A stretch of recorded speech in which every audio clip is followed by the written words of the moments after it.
Welcome to Vivid Nightmares, where your worst nightmares come true. I am Clara, and today I want to share with you a story that shook me to the core, an experience that I lived in a flooded town that left me marked forever. It was summer when I decided to explore a small abandoned village that had been flooded years ago.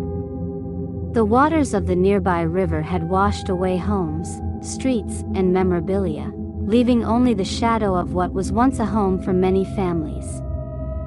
When I arrived at the village, I was greeted by an ominous silence.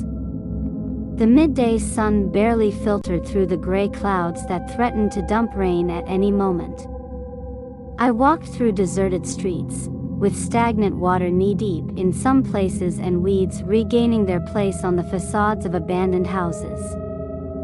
The atmosphere was oppressive, as if the damp walls and the shattered remains of children's furniture and toys held dark secrets.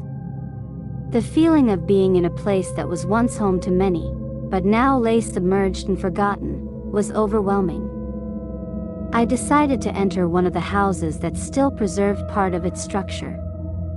The interior was dark and damp, with the pungent smell of damp and mold invading my senses.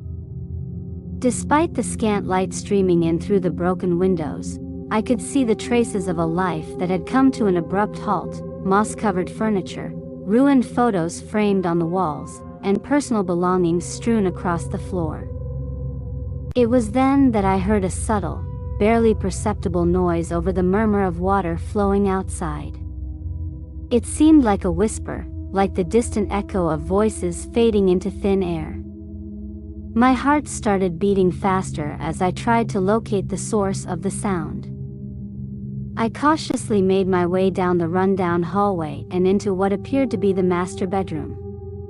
There, on the bed covered with seaweed and remnants of torn fabric, I saw a fleeting shadow move in a dark corner. My breath ragged as my eyes adjusted to the gloom, trying to make out shapes in the darkness. The shadow moved again, this time closer to me. It was a pale, faded figure, as if composed of mist and memories. His eyes, empty and lifeless, stared at me as he slowly approached where I was standing, paralyzed with terror. I ran for the exit, through the flooded house with the icy water hitting my legs. I heard the sound of footsteps crawling behind me, as if something or someone was chasing me in the oppressive darkness.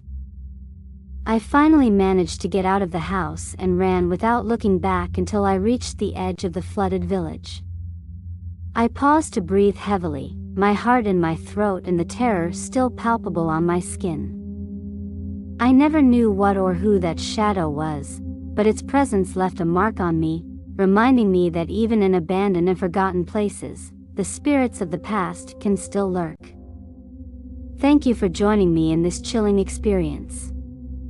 Remember, in Vivid Nightmares, the most disturbing horror stories come to life. Until next time. Goodbye.